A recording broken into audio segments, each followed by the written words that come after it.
Since we last talked, there have been a number of important statements concerning marriage and the contraceptive mandate from our Catholic leaders.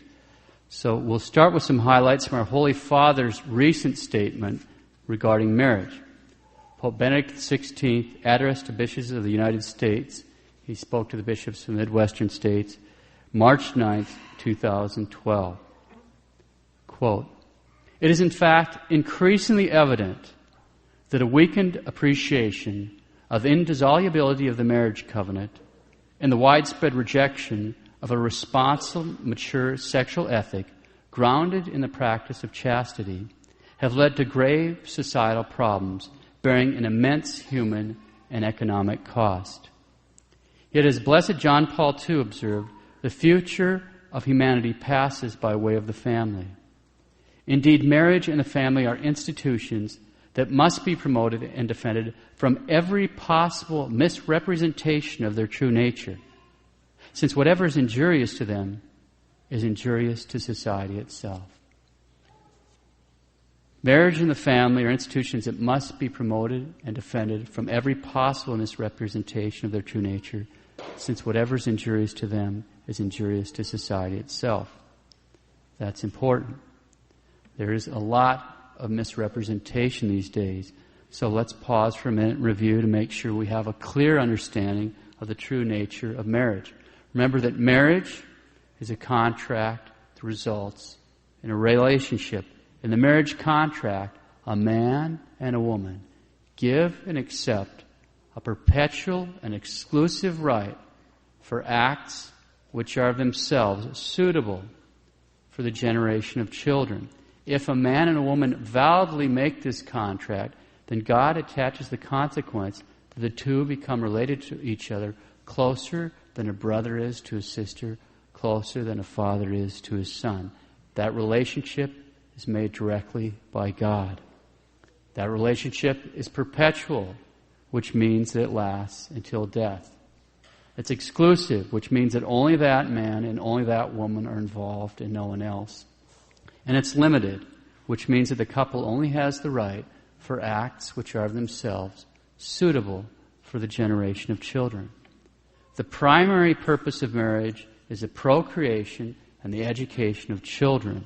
The secondary purpose of marriage is the mutual help and comfort of the spouses and the remedy for concupiscence. Back to our Holy Father. Marriage and the family are institutions that must be promoted and defended from every possible misrepresentation of their true nature, since whatever is injurious to them is injurious to society itself. In this regard, particular mention must be made of the powerful political and cultural currents seeking to alter the legal definition of marriage. The Church's conscientious effort to resist this pressure calls for a reasoned defense of marriage as a natural institution consisting of a specific communion of persons, essentially rooted in the complementarity of the sexes and oriented to procreation.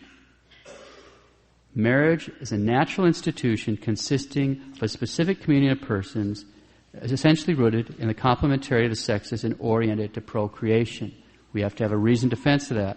Here, our Holy Father is pointing out, in these attempts to legally redefine marriage, we have to be able to make a reasoned defense of the true meaning of marriage. We've already mentioned the encyclical Casti Connubii on Christian marriage by Pope Pius XI. Please take the time to read that encyclical on Christian marriage by Pope Pius XI. It will give you a very solid grounding regarding the Church's teaching on marriage. Let's also note that our Holy Father has done us a favor here by repeating the perennial teaching of the Church when he states that marriage is ordered to procreation. Now, this shouldn't be that amazing, but there has been some confusion regarding this point. So much so that in 1944, the Holy Office actually had to explicitly reaffirm that the primary end of marriage is the procreation and education of children. But although Rome spoke clearly, still that didn't end the confusion. Because of some phrases in one of the documents of the Second Vatican Council, the document's entitled Gaudium et Spes, and a turn of phrase in the 1983 Code of Canon Law, we now hear the claim that the church teaching has changed, which is actually impossible. It's a question of the natural law. And that now, and I quote, the church today identifies the principal ends of marriage, both the procreation and education of children, and what she calls the good of the spouses. And in fact, the church today names this end, the good of the spouses, first. Close quote. Now, from a certain point of view, it can be said that the good of the spouses is the primary end of marriage. This is part of our tradition. After all, the Catechism of the Council of Trent explicitly speaks of this, and in his encyclical on Christian marriage, Pius XI deals with this very point, when after explaining how the married couple should help each other grow in the interior life and become holy, he states, quote, this mutual molding of husband and wife, this determined effort to perfect each other, can, in a very real sense, be said to be the chief reason and purpose of matrimony. Okay, now that's clear enough. But now here's an important distinction made by the Holy Father that seems to escape the folks who claim that the teaching of the church has changed. I'll return to the Holy Father. This determined effort to perfect each other can, in a very real sense, be said to be the chief purpose and reason of matrimony, provided matrimony be looked at not in the restricted sense as instituted for the proper conception and education of the child, but more widely as the blending of life as a whole and the mutual interchange and sharing thereof. Close quote, Pope Pius XI. Okay, so here's the point. There are two possible points of view here. You have this broad sense. We're considering marriage as a vocation.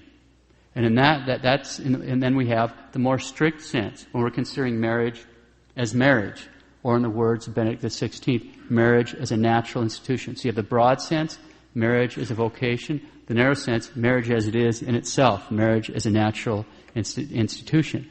Okay, so until today, what have we been talking about?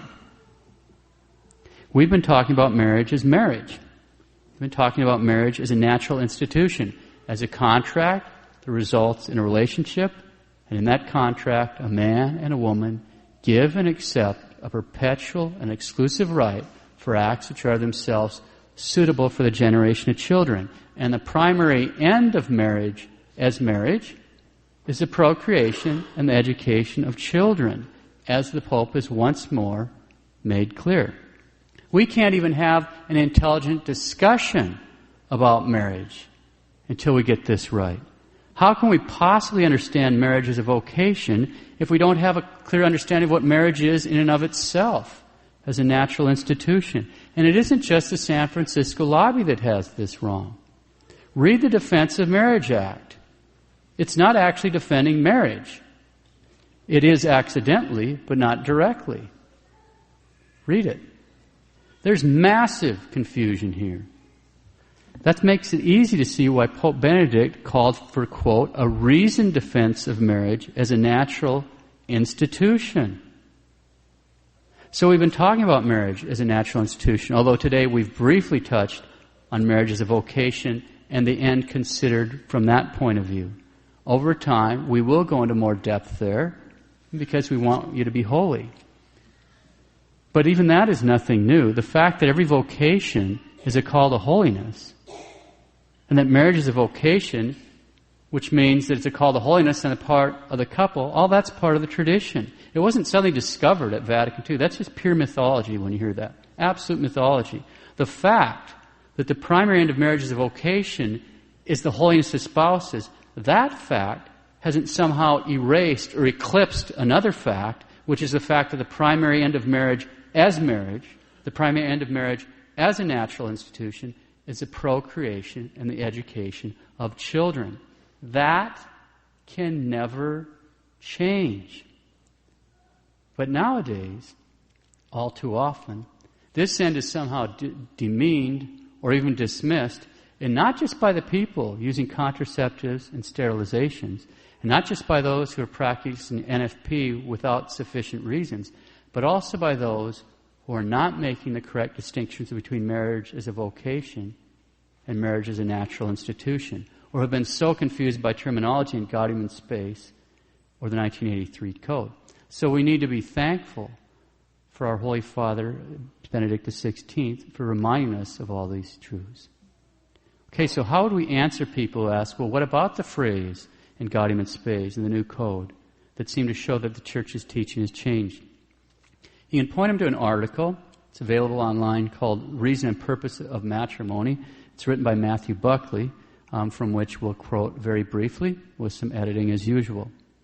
Quote, "The claim that Gaudium et Spes represents a retreat by the Church on this teaching, because the section on matrimony does not contain the traditional terminology regarding the primary and secondary ends of marriage. That claim is one that has already been responded to by the magisterium." Parenthetical remark. The magisterium, this is a $3 word, which just means the teaching authority of the Church. So that claim, I'll go back to this, the claim is one that has already been responded to by the magisterium, by the teaching authority of the Church, which rejected this weakly found interpretation of the considered text. Close quote. Okay, so the claim that Gaudium et Spes has changed or modified the teaching regarding the primary and secondary ends of marriage, that claim has already been rejected by the magisterium. It's already been rejected by the teaching authority of the Church. Matthew Buckley explains, quote, "In a doctrinal note on the book Human Sexuality, New Directions in American Catholic Thought, the Sacred Congregation for the Doctrine of Faith stated the following." I'm now quoting from the Sacred Congregation. Quote, "Furthermore, in regard to the teaching of Vatican II, we note here another mistaken notion. This book repeatedly states that the Council deliberately refused to retain the traditional hierarchy of primary and secondary ends of marriage, opening the Church to a new and deeper understanding of the meaning and value of conjugal love.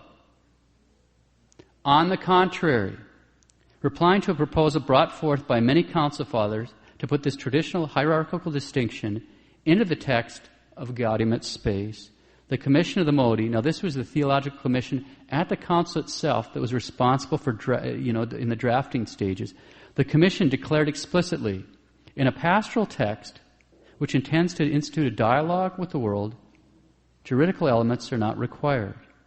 In any case, the primordial importance of procreation education is shown at least 10 times in the text." Close quote, the Sacred Congregation of the Doctrine of the Faith, 13th July, 1979. In other words, the Council keeps this teaching intact, while refraining from using the traditional terminology, not because it is rejecting it as wrong, but because of the pastoral nature of a document issued to the whole world. This general approach has been retained by the magisterium since that time. For the Code of Canon Law, in turn, makes no mention of this hierarchical language, but rather states nothing with respect to priorities. It does, however, list the good of the spouses first. Close quotes, Matthew Buckley. Okay, long and short of it, nothing has changed here.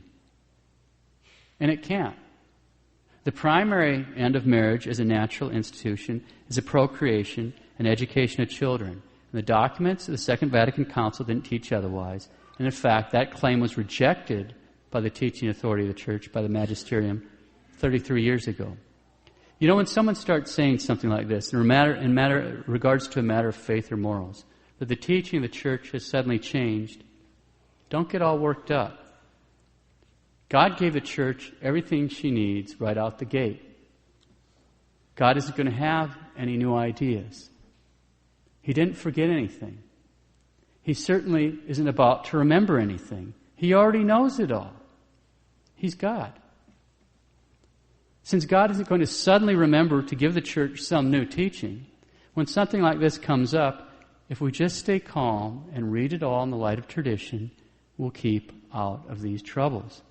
And so when we hear something like the teaching of the Church is on a matter of faith or morals has suddenly changed, the best thing to do is just say a little prayer, relax, don't go worry, and go have a cold one.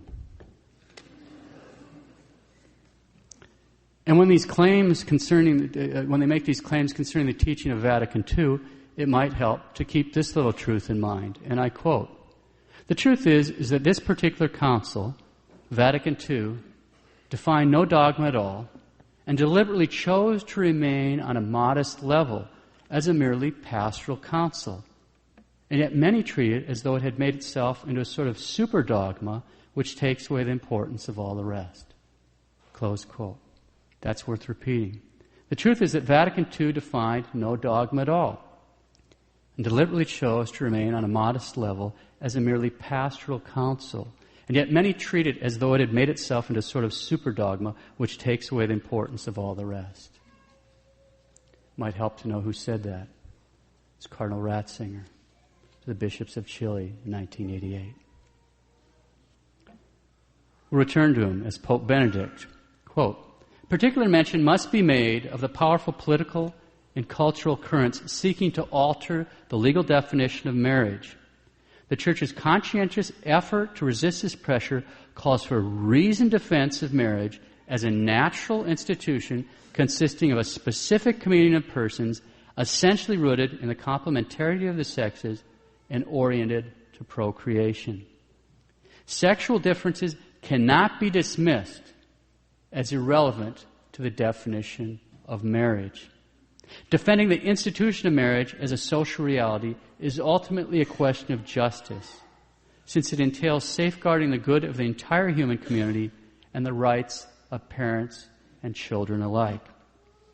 In our conversations, some of you have pointed with concern to the growing difficulties encountered in communicating the Church's teaching on marriage and the family in its integrity, and to a decrease in the number of young people who approach the sacrament of matrimony. Certainly, we must acknowledge deficiencies in the catechesis of recent decades, which failed at times to communicate the rich heritage of Catholic teaching on marriage as a natural institution, elevated by Christ to the dignity of sacrament, the vocation of Christian spouses in society and in the Church, and the practice of marital chastity. This teaching needs to be restored to its proper place in preaching and catechetical instruction. And that's what we're trying to do in this series of sermons. We've been talking about marriage as a natural institution. We haven't said much about the sacramental aspects yet. That we'll get to later. We have been talked about the practice of marital chastity when we covered the sinfulness of direct contraception and sterilization and the parameters of periodic continence, also sometimes known as FP. Back to the Pope. In this context, we cannot overlook the serious pastoral problem presented by the widespread practice of cohabitation, often by couples who seem unaware that it is gravely sinful, not to mention damaging to the stability of society. In this great pastoral effort, there's an urgent need for the entire Christian community to recover an appreciation of the virtue of chastity. The integrating and liberating function of this virtue should be emphasized. Young people need to encounter the Church's teaching in its integrity, challenging and counterculture as that teaching may be. More importantly, they need to see it embodied by faithful married couples who bear convincing witness to its truth. They also need to be supported as they struggle to make wise choices at a difficult and confusing time in their lives. In a society which increasingly tends to misunderstand and even ridicule this essential dimension of Christian teaching, young people need to be reassured that if we let Christ into our lives, we lose nothing, absolutely nothing, of what makes life free, beautiful, and great. Let me conclude by recalling that all our efforts in this area are ultimately concerned with the good of children, who have a fundamental right to grow up with a healthy understanding of sexuality and its proper place in human relationships. Children are the greatest treasure and the future of every society. Truly caring for them means recognizing our responsibility to teach, defend, and live the moral virtues which are the key to human fulfillment. It is my hope that the Church in the United States, however chastened by the events of the past decade, will persevere in its historic mission of educating the young and thus contribute to the consolidation of that sound family life which is the surest guarantee of the health of society as a whole. Close quote, Pope Benedict XVI. We need to thank God for such a clear and timely statement on this topic from our Holy Father. Now I want to turn to the bishop's statement of Wednesday and hit some highlights. It's a very important statement from the bishop. So today, I'm reading a lot of quotes because these important statements. All right. United for Religious Freedom, a statement of the Administrative Committee of the United States Conference of Catholic Bishops, March 14th, 2012. The Administrative Committee of the United States Conference of Catholic Bishops gathered for its March 2012 meeting is strongly unified and intensely focused in its opposition to the various threats to religious freedom in our day. In our role as bishops, we approach this question prayerfully and as pastors, concerned not only with the protection of the Church's own institutions, but with the care of the souls of the individual faithful and with the common good. One particular religious freedom issue demands our immediate attention. The now finalized rule of the U.S. Department of Health and Human Services that would force virtually all private health plans nationwide to provide coverage of sterilization and contraception, including abortifacient drugs, subject to an exemption for religious employers that is arbitrarily narrow and to an unspecified and dubious future accommodation for other religious organizations that are denied the exemption. We begin, first, with thanks to all who have stood firmly with us in our vigorous opposition to this unjust and illegal mandate. With your continued help, we will not be divided and will continue forward as one. Second, we wish to clarify what this debate is and is not about. This is not about access to contraception, which is ubiquitous, that means it's everywhere, and inexpensive, even when it is not provided by the Church's hand and with the Church's funds. This is not about the religious freedom of Catholics only, but also of those who recognize that their cherished beliefs may be next on the block. This is not about the bishops somehow banning contraception when the U.S. Supreme Court took that issue off the table 2 generations ago. Indeed, this is not about the Church wanting to force anybody to do anything. It is instead about the federal government forcing the Church, consisting of its faithful in all but a few of its institutions, to act against Church teachings. This is not a matter of opposition to universal health care, which has been a concern of the Bishops' Conference since 1919, virtually at its founding. This is not a fight we wanted or asked for, but one forced upon us by government on its own timing. Finally, this is not a Republican or Democratic, a conservative or liberal issue. It is an American issue. So what is it about? An unwarranted government definition of religion.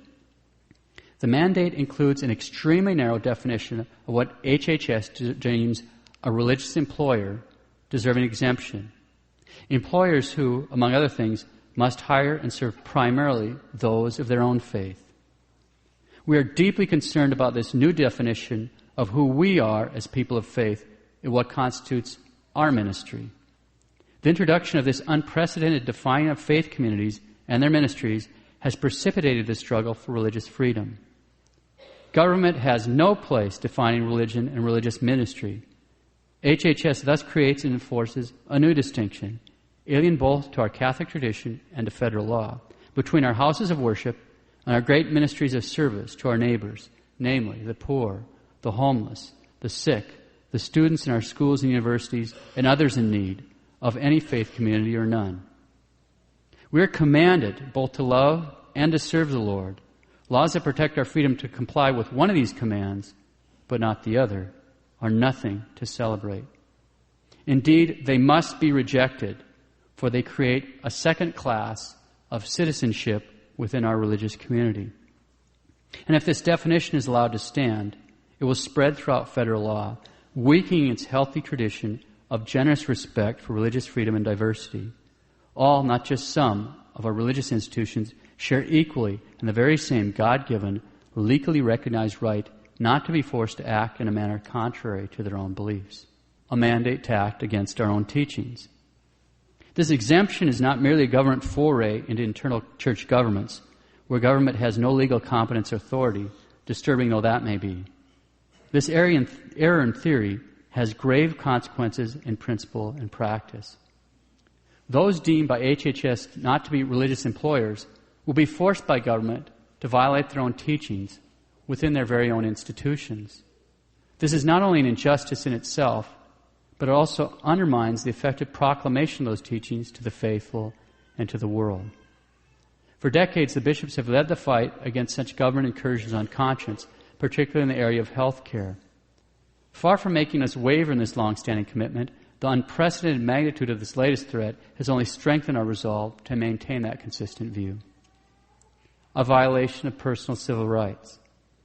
The HHS mandate creates still a third class, those with no conscience protection at all, individuals who in their daily lives strive constantly to act in accordance with their faith and moral values.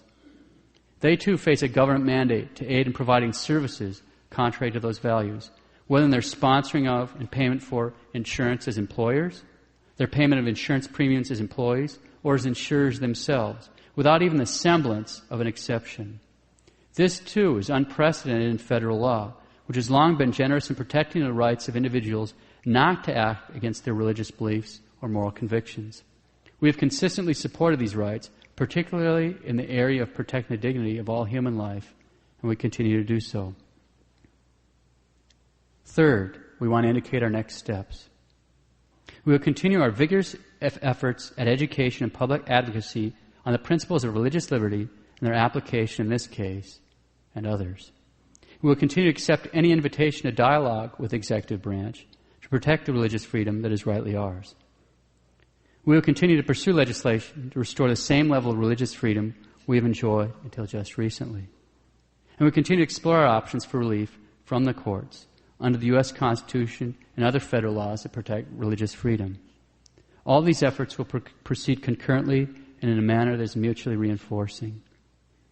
Most importantly of all, we call upon the Catholic faithful and all people of faith throughout our country to join us in prayer and penance for our leaders and for the complete protection of our first freedom, religious liberty, which is not only protected in the laws and customs of our great nation, but rooted in the teachings of our great tradition.